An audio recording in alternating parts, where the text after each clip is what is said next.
Seja bem-vindo, você guerreira de todo o Brasil e de todo mundo aqui ao canal Raiz Tricolor. Eu sou o Gabriel Amaral e essa daqui é a análise da segunda rodada, né, do Campeonato Brasileiro de 2019. A análise pocket de Fluminense 1, ou melhor, Santos 2, Fluminense 1 pelo Campeonato Brasileiro, segunda rodada, jogo lá na Vila Belmiro, mais uma derrota. É importante falar aqui, né, deixa seu like aqui embaixo, se inscreve aqui no canal e assista a análise até o final. Muita gente comenta aí alguma coisa que de repente eu até falei na análise, faz pergunta, enfim. E eu já falei aqui. Para quem tá vendo aqui, ó, as notas estão aqui embaixo, é o primeiro comentário, as notas do jogo, para quem não tá acostumado. Sobre a derrota, eu vou falar vou separar em duas partes aqui. A primeira delas em relação ao jogo em si, né? Porque é a parte ruim. Eu vou falar da parte ruim primeiro, porque eu sei que é o que todo mundo quer ouvir, etc. E para aqueles que realmente querem assistir a análise, etc., vão assistir até o final e vão entender que houve uma parte boa hoje também. O Fluminense, ele jogou um primeiro tempo bom. Até os 20 minutos, se a gente pegar para analisar, e muita gente falou da escalação, 3 volantes de novo, e quem assistiu o pré-jogo viu que eu era até adepto nessa partida da titularidade de manter até o mesmo time, né? Eu até discordava ali em alguns pontos, etc, mas enfim, mantendo o mesmo time não me ofendia nesse jogo não, porque eu via a importância de ter realmente ali um meio campo um pouco mais forte, etc. E no primeiro tempo isso deu jeito. O Fluminense jogou bem, teve oportunidades, mas perdeu. E é isso que eu venho falando aqui direto. Mas enfim, essa é a parte ruim. Depois eu vou falar da parte boa, né? O Fluminense teve oportunidade, perdeu e tomou uma pressão ali do Santos em alguns momentos, como sempre acontece em jogos que o outro time quer atacar. O Fluminense ele permite o ataque do outro time na maioria das vezes em que... o Fluminense trata daquele negócio, né? Se o time quer me atacar, e o Fluminense de Fernando Diniz, obviamente, se o Fluminense quer me atacar, ele vai me atacar. Se o outro time quer atacar o Fluminense, ele vai atacar, mas vai deixar buraco lá atrás. E foi exatamente o que aconteceu hoje. Um jogo totalmente diferente do que foi contra o Goiás. O Santos veio pra cima do Fluminense e deixou espaço lá atrás. A gente teve chances, mas tomou pressão lá atrás também, como era de se esperar. Já contra o Goiás não, era a gente massacrando e o Goiás só saindo no contra-ataque. Passou o primeiro tempo não tem muita coisa para reclamar no primeiro tempo, tirando, obviamente, a quantidade de chances perdidas pro Luciano, né? O gol que ele perde dentro da pequena área e etc, enfim. Teve ele 2 chances e não marcou. Volta pro segundo tempo, o Santos volta melhor do que o Fluminense, e aí começa a vir a mesma coisa que aconteceu contra o Santa Cruz. O Fluminense tem chances e cai no pé errado, cai no pé de Luciano, foi o grande cara dessa vez.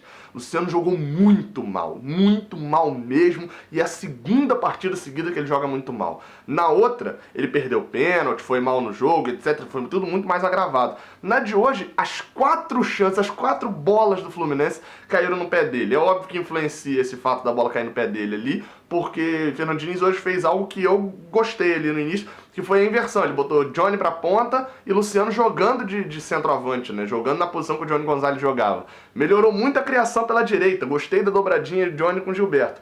Mas o Luciano errou tudo. E aí Bruno Silva, que estava até bem, né, no primeiro tempo, e aí, enfim, pra quem tá vendo as notas aqui, a nota final de Bruno Silva no primeiro tempo, era, eu não lembro se era 6 ou 5,5. Então, assim, era uma nota altíssima pro rendimento que ele vinha tendo. E no segundo tempo, ele voltou a ser o Bruno Silva dos últimos dias. Errou tudo, entregou várias bolas, matou vários ataques.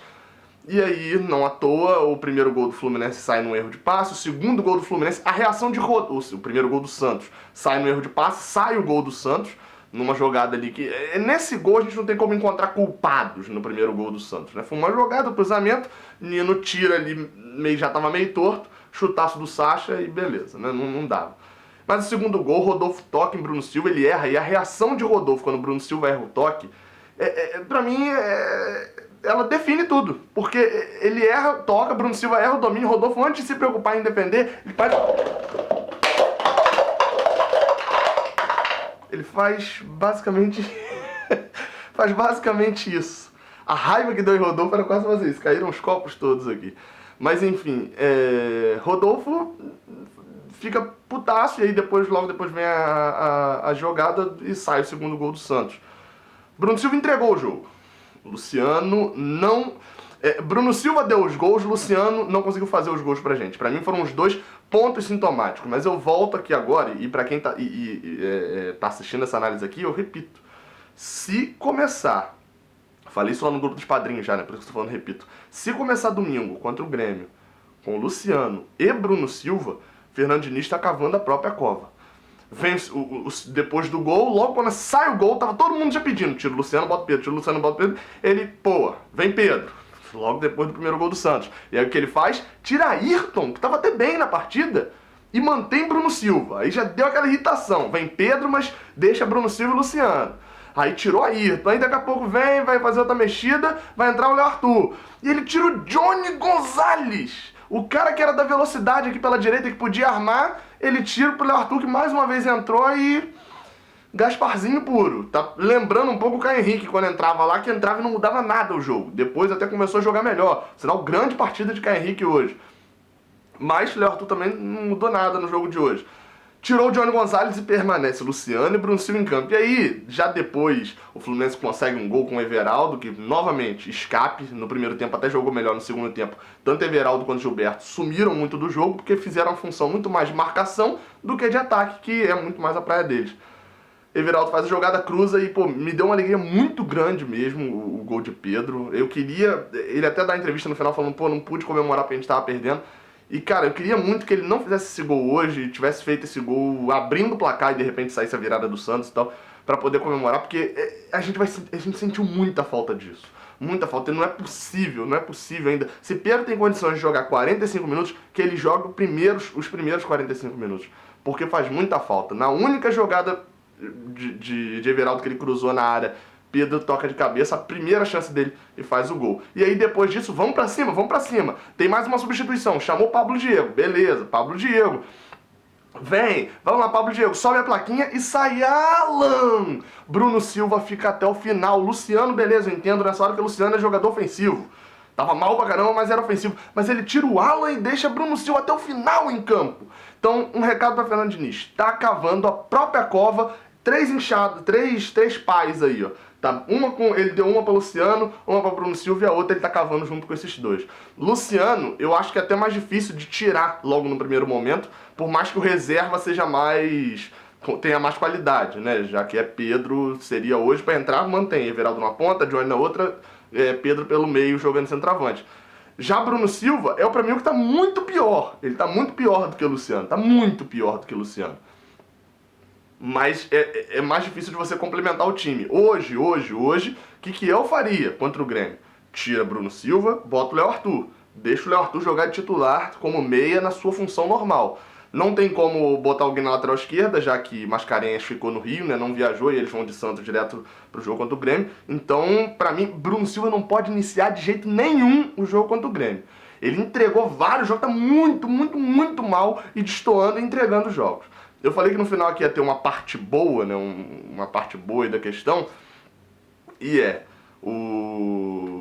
tá até difícil agora de lembrar essa parte boa. É que a gente pode vislumbrar algo melhor. Como eu falei, o time hoje, eu falei isso lá no grupo, aí teve gente que concordou, falou, é triste, mas é real, e etc. E teve gente que falou, como assim? Aqui eu vou ter ali pelo menos 1 minuto e meio para poder explicar. O time hoje a gente mais uma vez não jogou mal. Inteiramente mal. Porque o que eu considero jogar mal? E aí você pode estar até discordando de mim nessa hora, mas deixa eu explicar. O que eu considero jogar mal? Jogar mal é Fluminense e Atlético Paranaense, o jogo da volta aqui no Rio ano passado. Jogar mal é Internacional 2, Fluminense 0 ano passado também, Campeonato Brasileiro. São esses tipos de jogos que eu considero jogar mal. É quando você nem vislumbra uma possibilidade de vencer. Você não tem nem o e se. O Fluminense hoje no primeiro tempo, em alguns momentos ali até os 20 minutos, ele foi superior ao Santos na questão fazer gols ali, na questão prática da coisa. E perdeu chances, e isso vem acontecendo, como aconteceu no Arruda. E quando eu digo que não jogou mal, não quer dizer que ele jogou melhor do que o Santos, não. O Santos foi melhor do que a gente, mas só os mais malucos que não esperavam que o Santos fosse ser melhor do que a gente até na Vila Belmiro. Mas a gente teve chances de ganhar o jogo e não ganhou. Faltou finalizador. Everaldo não é um ótimo finalizador. Johnny Gonzalez não é um ótimo finalizador e o Luciano já mostrou também que não é um ótimo finalizador. Ou seja, não adianta nada a gente ter um time que cria jogadas sem ter o cara que finaliza. Pedro teve uma chance, fez o gol. Com a volta de Pedro, a gente vislumbra uma melhora ofensiva do Fluminense. Se terminasse 2-0 hoje, a gente ia chegar ao terceiro jogo seguido sem marcar nenhum gol. E o jogo anterior, né, esse, foi o 2-0 contra o Santa Cruz, que a gente jogou, teve uma atuação ótima, mas era o Santa Cruz jogando totalmente na defesa. E os gols saíram de Gilberto e aí um golaço de Luciano. Ou seja, Pedro voltando, o desempenho ofensivo tende a melhorar, e não o desempenho ofensivo de criação, porque esse tá acontecendo. O Fluminense cria jogadas, mas não consegue fazer o gol. Já a parte defensiva, eu não preciso nem dizer que a saída de jogo com Ayrton e Alan vai melhorar gigantescamente mais do que se ele continuar com Ayrton e Bruno Silva. E vislumbramos também a minha melhora com a volta de Ganso. No mais, também uma visão positiva da situação. Estamos em penúltimo lugar, né? À frente apenas do Vasco, porque é difícil ficar atrás do Vasco.